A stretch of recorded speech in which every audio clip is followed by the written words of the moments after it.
Bonjour à tous et bienvenue à ce nouveau numéro de votre bulletin d'information sur Hémicycle d'Afrique.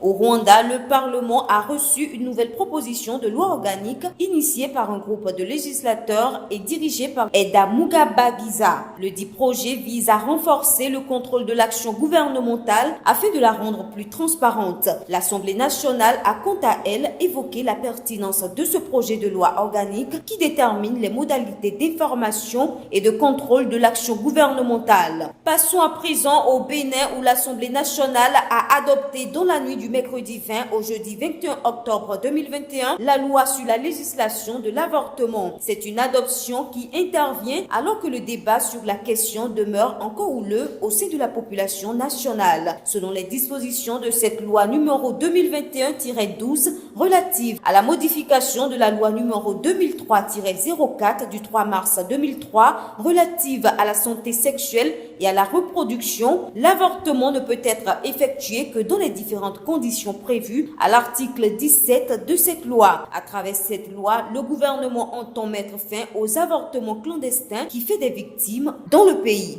Et puis en Afrique de l'Ouest, les travaux de la deuxième session extraordinaire du Parlement de la CEDEAO ont pris fin ce mercredi 20 octobre dans la ville de Winneba au Ghana.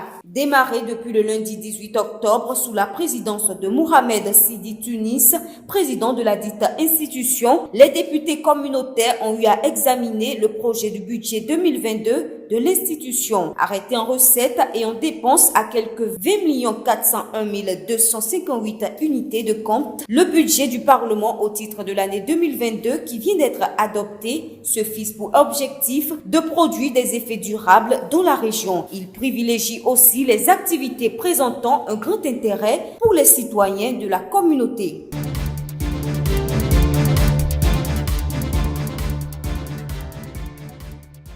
Page éclairage à présent, nous éclairons vos lanternes sur la motion de censure. La motion de censure est le principal moyen dont dispose un Parlement pour montrer sa désapprobation envers la politique du gouvernement et le forcer à démissionner. Celle-ci est utilisée pour témoigner de la défiance du Parlement envers le gouvernement en place.